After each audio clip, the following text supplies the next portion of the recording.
All right, so there's three main areas to improving your latte art, and that's texture, technique, and tools. So let's start with number one. It's got to be texture. So straight away, we'll just know that people are adding too much air to their milk, which is just a combination of running it really long, putting too much air in there, or the opposite, not putting enough air in. It's really, you can hear it. You walk into a cafe and it kills you. You're just at home. Oh, if you're not getting air in there, we're just getting thin coffees. So you can do all the work you want, but if you're getting these frothy coffees and you're getting those bubbles, it is all in the texture of your milk. So does that look like you, or are you spinning really thin? So every machine will be a little bit different. It's going to need a different amount of froth. So I can do everything I want to there right, but I'm still not going to get the look and feel that I want. Another really obvious one for people is they ask about the bubbles. You want to get rid of the bubbles. That just comes back to good technique. But people just get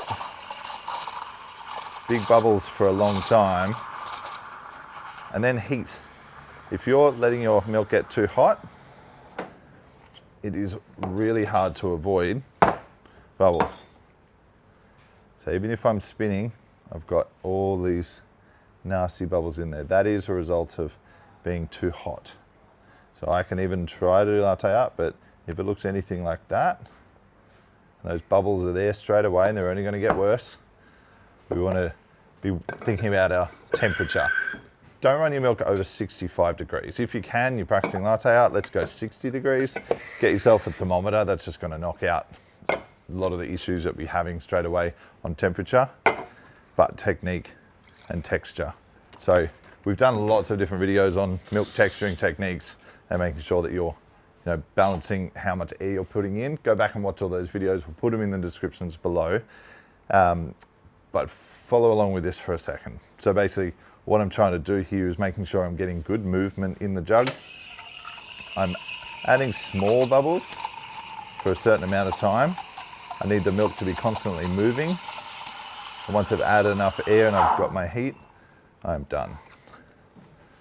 So now I've got nice, silky smooth milk there.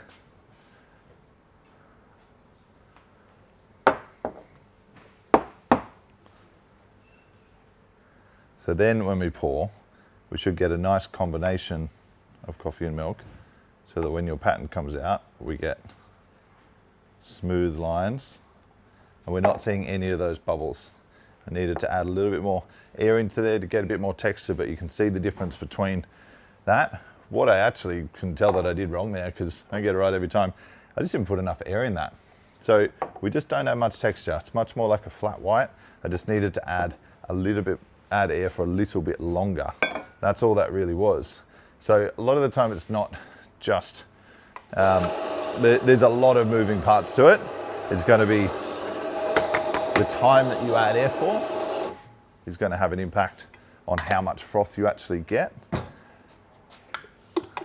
If you haven't actually set yourself up with a good movement of milk, so make sure you are getting a good spin on the milk.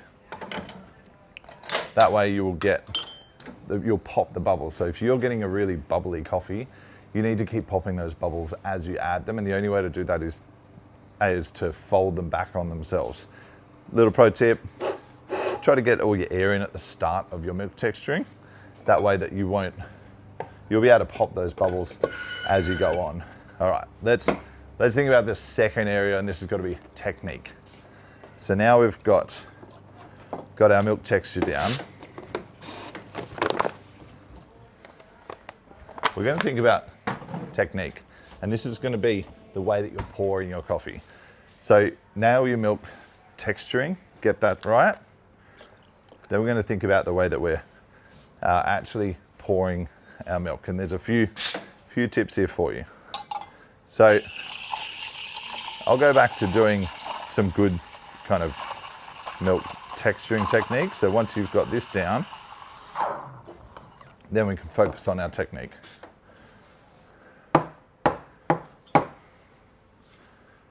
Even if my milk is good, if your coffee looks like this,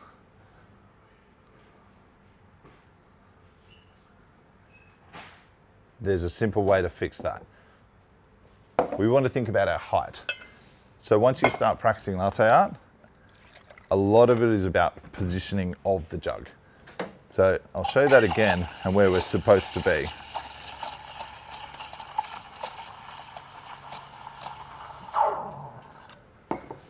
Because the other version of that is to be really low. And if you're too low the whole time, you'll get all of your froth will come out too early and you'll end up with this huge white space. You'll end up with a massive white pattern. So instead of that, we really want to be utilizing the technique of blending our coffee and milk together. And then really, latte art is all happening in the very end of the cup.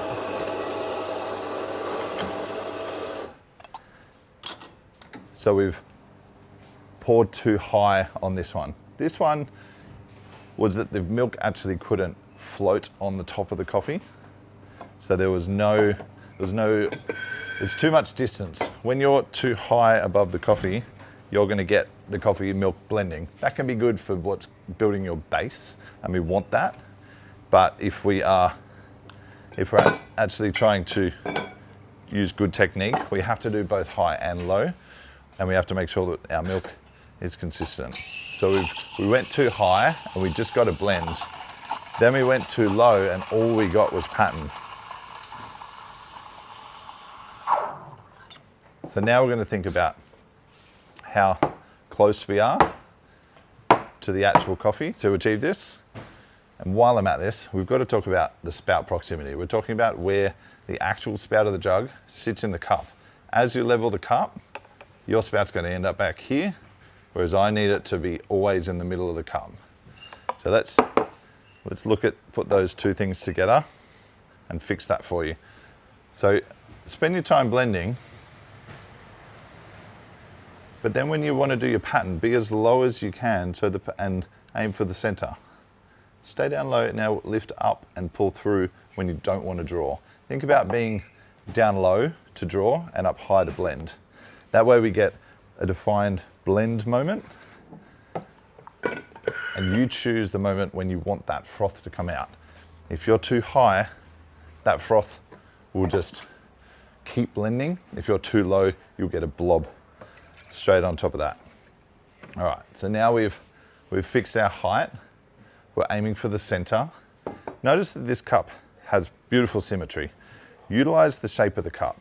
A lot of people will be pouring and they'll end up with their spout back here, and the rest of the cup, it's just drifting off, doesn't really know where to go. I'm actually pouring with most of the pattern happening over here. This edge of the cup creates all of the shape that folds back on itself. So when I talk about spout proximity, it's about just being in the center of the cup and actually using the shape of the cup to do the work for you, instead of, you're not actually drawing a picture. Unless you want to draw a dragon or something, that's not what we're doing. We're talking about just nice, clean, flowing lines to get the cup to do that work for you. All right, I got another one for you, really common. It's all about speed. So when you're pouring, if you're learning latte art, you're going to be pouring generally either too fast or too slow. That looks like a couple of things here. Some people will be pouring and they'll be tentative and they'll be like, oh no. Even if they go low, they're like, oh, it's not happening. And they just don't get big flowing lines. So what we want to do is we want to maintain the speed. If you go too fast, we get that big flow and everything goes way too quick. So on top of spout proximity, we're going to start thinking about speed of flow. And let me talk you through a couple of quick tips that you can utilize to actually get the speed that we're trying to get to.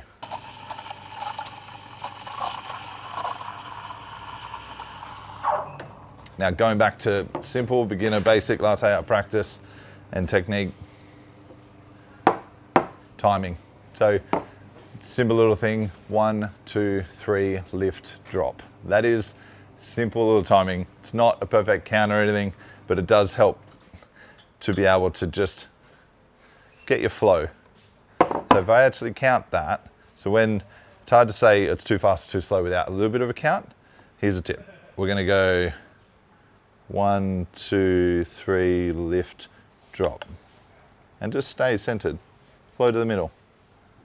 If you actually start counting and using that flow speed, you'll find that it will get a little bit more repetitive, a little bit more repeatable, and we'll be able to get that flow. That way the milk's going to come flying out of the jug and you're going to actually control that speed. And it's not so fast that you're losing control, but it's not so slow that the milk is just filling up the cup. What we don't want to see is the milk just filling up and not actually actively moving around the cup and blending and then using that speed to actually create our pattern. All right, so I'm gonna give you a quick little demo and put it all together, but before I do, I kind of have to touch on the tools. The tools are things like cups. If you're trying to pour latte art and you've got something with a straight wall like that, you are gonna have a harder time. So see if you can find a cup that's more like a bowl shape. The milk will just move around the cup more smoothly and easily. It is a bit tricky on takeaway cups. As you develop, you will get better.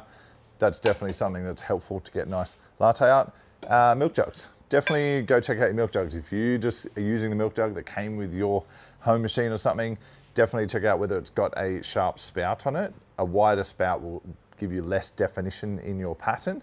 Maybe the definition isn't your problem, but it might be also the shape. Sometimes there's just odd shaped jugs out there. Or the size. If you're using a big jug, like these are a 600 ml jug or a 20 ounce, it's actually the right size to be practicing on. Definitely can get to this point to have less wastage, so it's a 360. These are all for sale on our Australian website at the moment, so if you need some milk jugs that are good to pour latte art, grab yourself some milk jugs from there. But if you are using a lot of milk, you're going to waste a lot of milk, but you're also just going to make it way harder for yourself, because part of that technique is only having the milk that you need to get a good angle on your milk. So if you're overfilling your jugs, you're making it even harder for yourself when you're pouring latte art. So, and then of course we've got to think about the coffee. Coffee is the biggest tool of them all. Today I'm using our Champion blend, nice milk chocolate base, nice rich creamy flavors, but also perfect for getting great crema. It's roasted right here in our factory in Australia. If you are overseas, in the States, in Canada, in the UK or New Zealand, you can actually order our coffee online now. So we'll put the links in the description below, but of course, if you're in Australia, get your hands on some beautifully fresh roasted coffee right from here. Our full range is there for you to grab, and we'll give you the nice rich crema that you need to pour latte art into, and then it will taste good. It's not just dark and rich and doesn't taste good. It will be delicious once you pour that coffee too. So, putting that all together, nice bowl that I'm going to go into there. I'm going to follow a nice recipe. This is my Champion blend. We're at 22.5 grams in, 45 grams out, so we get a nice full shot there. I'm going to use my 600 ml jug. I've just filled that jug up just below the spout. Anything more than that will be too much. Little things.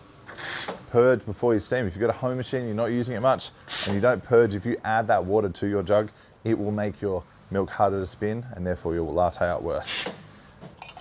All right, good spinning technique, getting that milk moving around, tiny little micro bubbles, leaving enough time at the end to spin all those bubbles back in.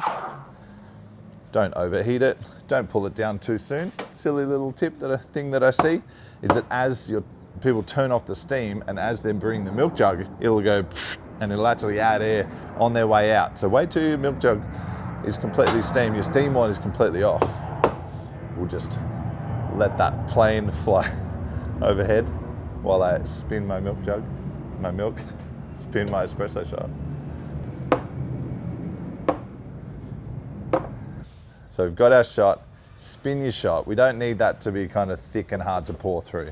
Spin your milk, part of that technique. If you pour from here, all the froth will come out later. We'll get a blob.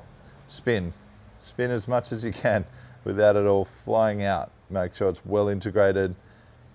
Angle on the cup, building our canvas. 3/4 of the cup is just mixing. Then the last part is dropping the nose right in the center. So we can put all that together. Get a nice little rosetta there for you. There you go. Do any of your coffees look like this? Are you pouring latte art yet? What other tips do you have for the community? Put them in the comments. We love to read them and find out what our next video is going to be. So if you have a suggestion for a video, definitely put it in the comments. So hopefully you got something out of that and you can fix the issues that you're having with your latte art. Thank you for watching, appreciate it.